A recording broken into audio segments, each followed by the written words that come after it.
Lactance, célèbre écrivain du IVe siècle de notre ère, raconte dans un livre auquel il a donné pour titre « De la mort des persécuteurs », la fin misérable de la plupart de ceux qui ont persécuté l'Église de Jésus-Christ. Ce livre est toujours ouvert. La dernière page n'en sera écrite qu'au jour du jugement. Tous les jours, nous avons sous les yeux des exemples qui nous montrent combien il est terrible de tomber entre les mains du Dieu vivant. Tous les jours, nous pouvons constater que ceux qui touchent aux personnes consacrées à Dieu touchent à la prunelle de ses yeux. Sans doute Dieu est bon. Il est la bonté même. Il se nomme amour. Deus caritas est. Quand il punit les méchants, c'est encore son amour qui l'emporte, car le châtiment d'un petit nombre devient une leçon pour tous. Lorsque Dieu frappe quelques pécheurs sur la terre, dit saint Augustin, c'est pour avertir, c'est pour sauver et non pour perdre. Mais Dieu ne serait pas bon s'il laissait le crime impuni.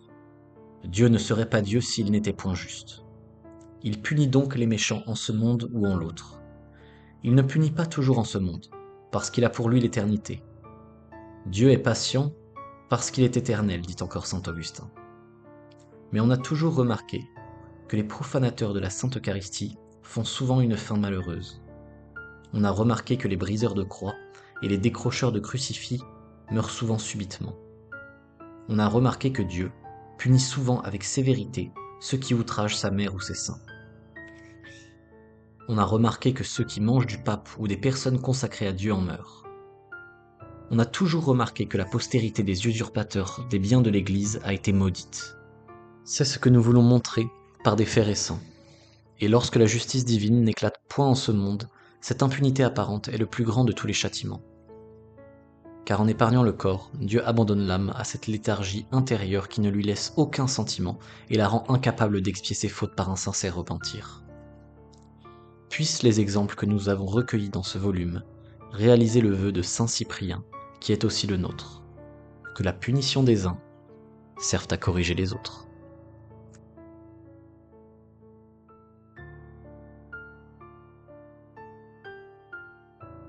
Outrage au très saint sacrement. La main de Dieu s'appesantit d'une manière terrible sur les profanateurs de la Sainte Eucharistie, comme on le verra par les exemples suivants.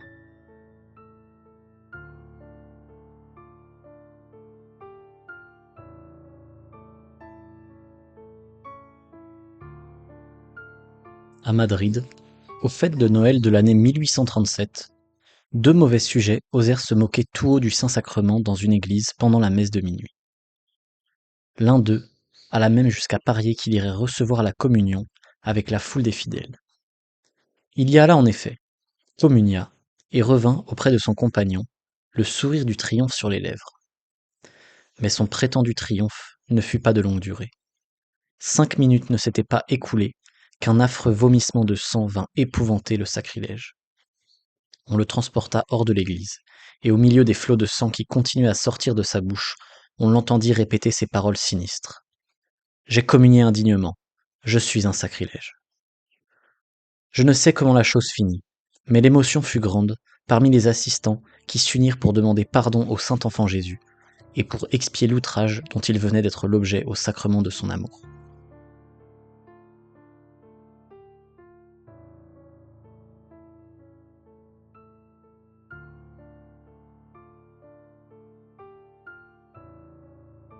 L'impiété et le sacrilège sont, hélas, de tous les âges.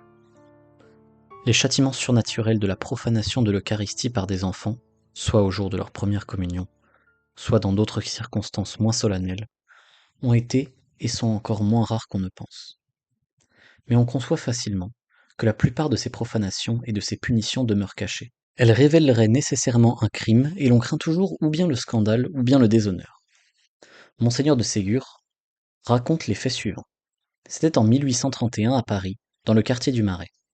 Un petit collégien, digne élève d'une de ces pensions non seulement indifférente en fait de religion, mais hostile et impie, se préparait à faire avec les autres sa première communion. 2 ou 3 camarades juifs et protestants se moquaient de lui, ou pour mieux dire se moquaient avec lui du Saint-Sacrement qu'il allait recevoir. Ils le décidèrent à réserver pour le leur montrer ce que le prêtre lui donnerait. Le misérable enfant tient parole. Il s'agenouilla comme les autres à sa table, reçut la divine communion et retourna à sa place. un de ses petits voisins s'aperçut qu'il tirait quelque chose de sa bouche et le mettait dans un papier. La pensée d'un sacrilège lui vint aussitôt. Dans le premier moment de son indignation, il se leva et avertit son maître, qui était ce prêtre-là même de qui je tiens le fait. Le coupable, troublé par son crime et se doutant qu'il avait été vu, n'osa garder sur lui la sainte hostie. Il la jeta à terre, sous un banc, et partit avec tout le monde quand la cérémonie fut terminée. Le curé et le vicaire furent avertis immédiatement après la messe. On trouva le Saint-Sacrement enveloppé dans le papier et foulé aux pieds, et la douleur dans l'âme, on le reporta dans le tabernacle. 3 mois après, le Fils de Dieu montrait au petit Judas qu'on ne l'insulte pas impunément au mystère de son Eucharistie. L'enfant sacrilège, au commencement de ses vacances, tomba du haut d'un arbre dans le jardin de son père, et une branche brisée lui entrant dans la gorge, traversa de part en part cette même langue qui avait naguère été l'instrument de son affreux attentat. Il expira le soir même, sans repentir, sans sacrement, et dans une sorte de rage.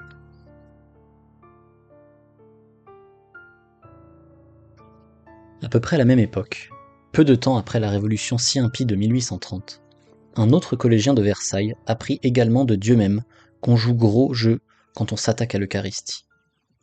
Il avait 15 ans. On prêchait dans le collège où il était élevé la retraite de première communion. La plupart des enfants étaient fort touchés des paroles du prédicateur, non moins que de la belle fête qui se préparait. La veille du grand jour, pendant la récréation, le mauvais enfant parla avec colère à 2 ou 3 camarades de la retraite, de la religion en général et surtout de la communion. Je n'y crois pas, répétait-il. Je ne croirai jamais que Dieu soit là. Ce n'est que du pain. Je veux être coupé en 4 s'il l'est. Ses camarades voulurent le faire taire, et ils lui dirent. Du moins ne communie pas demain. Puisque tu n'y crois pas, il ne faut pas faire de sacrilège, cela porte malheur.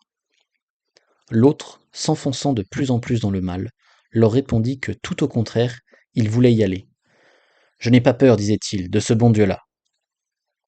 Il communia en effet avec tous les autres, sans même s'être confessé. Le lendemain, selon l'usage, on alla en grande promenade, et on se dirigea du côté de Marly, pour voir fonctionner le curieux mécanisme des pompes aspirantes établies sous Louis XIV afin de faire monter l'eau de la Seine et d'alimenter les célèbres bassins de Versailles. Les maîtres recommandèrent aux enfants de bien prendre garde et de ne pas trop s'approcher. C'est là que la justice de Dieu attendait le coupable. Un pan de son habit fut pris on ne sait comment dans un engrenage, et tout son corps fut irrésistiblement attiré par la redoutable machine, littéralement broyé et mis en pièces sous les yeux de ses compagnons. Que l'on juge de la consternation, de la terreur de tous, quand ils apprirent l'horrible défi auquel Dieu venait de répondre.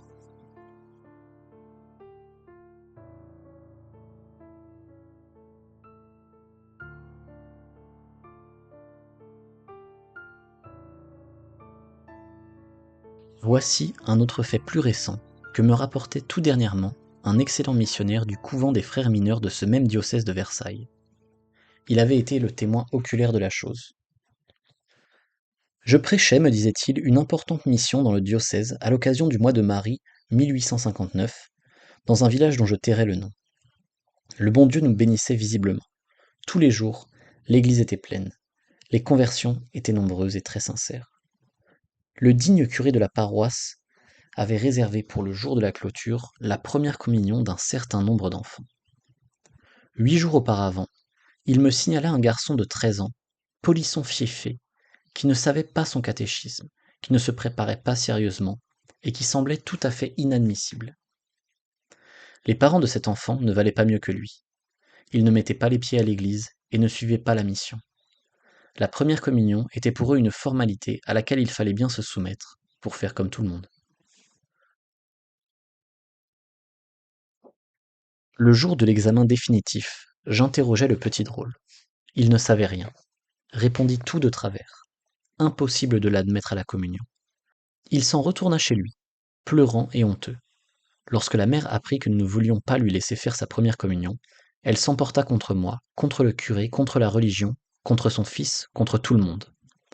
Ma foi, s'écria-t-elle, ça m'est égal, tu la feras. Les habits sont achetés, tu la feras tout de même malgré eux. L'enfant répondit. Mais ils ne voudront pas me donner l'absolution.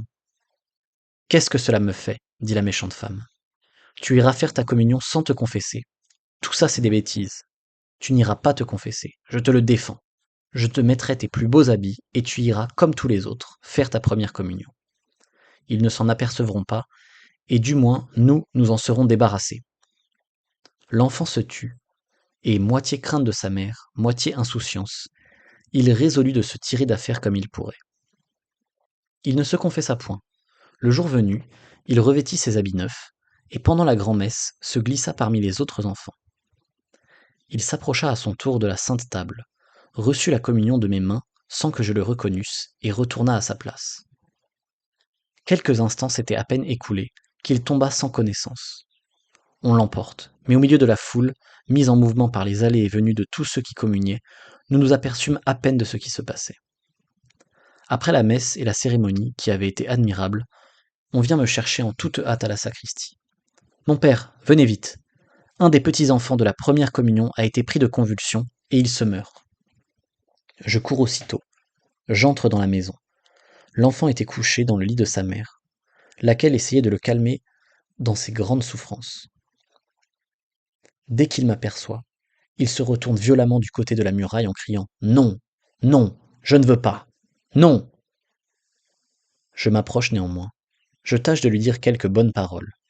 J'ignorais ce qui s'était passé. La mère, honteuse et désespérée, me le laisse entendre. Je reste glacé d'épouvante. Tout à coup, l'enfant est pris d'un redoublement de convulsions. Il se soulève et, regardant sa mère, laisse échapper d'une voix rauque et entrecoupée ces paroles effrayantes. « Maman, tu m'as fait faire une mauvaise première communion. Je vais en enfer. C'est ta faute. » Et là, sous mes yeux, il expira dans une dernière convulsion.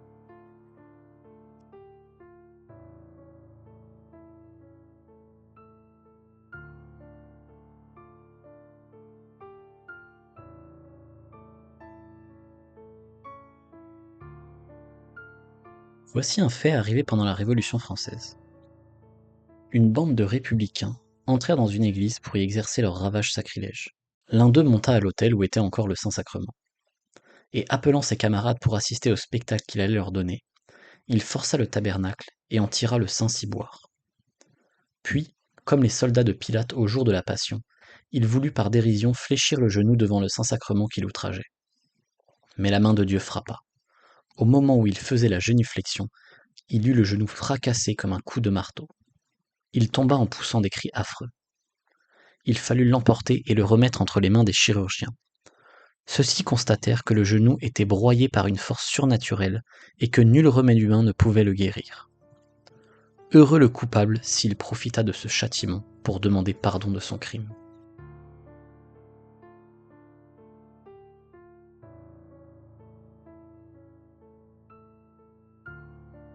En 1793, à cette époque si féconde en crimes de toute espèce, un régiment français, qui était en Italie, passa dans un village au moment d'un orage qui fut suivi d'une grande pluie.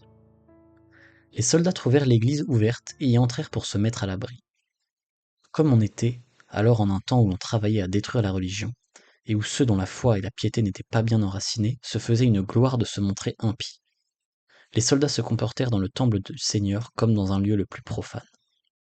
Quelques-uns proposèrent d'y faire venir du vin, et leur proposition fut bien accueillie. On en apporta bientôt dans des grandes jattes, mais comme on n'avait pas assez de gobelets et de tasses pour y puiser, il y eut un soldat qui fut assez impie pour se procurer un vase sacré par un sacrilège horrible.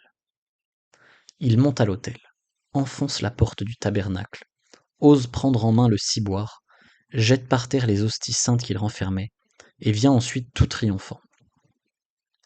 Mais le moment était arrivé où le Seigneur allait faire éclater sa vengeance sur ce malheureux. Comme il plongeait le ciboire dans une des jattes où il y avait du vin, il tomba raide mort. Et afin qu'on ne doutât point que cette mort ne fût en effet de la vengeance d'un Dieu irrité, le ciboire profané ne put lui être ôté des mains par aucun de ceux qui essayèrent de le lui enlever.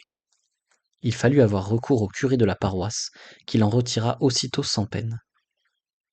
Plusieurs habitants de cette paroisse, qui étaient dans l'église, furent témoins du sacrilège que commit le soldat et des suites qu'il eut. L'un d'entre eux, qui était un mauvais chrétien, se convertit et se confessa le jour même. Un prêtre français à qui on peut ajouter foi et qui était alors sur les lieux a raconté ces faits comme certains.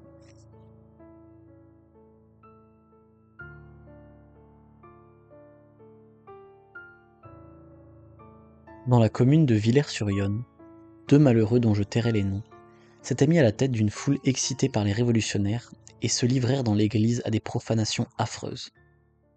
La multitude, consternée, les voyait, et on ne les arrêtait pas. La paix revint, et Dieu semblait les avoir oubliés. 30 ans plus tard, ces 2 misérables furent pris d'une maladie affreuse. Leurs hurlements de douleur effrayaient le village. Le bon curé seul ne les délaissa pas. Il voulut aller les consoler, mais à son entrée dans la chambre, ils lui crièrent de sortir en lui disant « Retirez-vous, nous sommes perdus, point de miséricorde pour nous. Quand vous êtes là, nos maux redoublent, allez-vous-en, retirez-vous. » Impossible d'approcher les 2 malheureux, qui moururent dévorés vifs par les vers en poussant jusqu'à la fin des cris de damnés.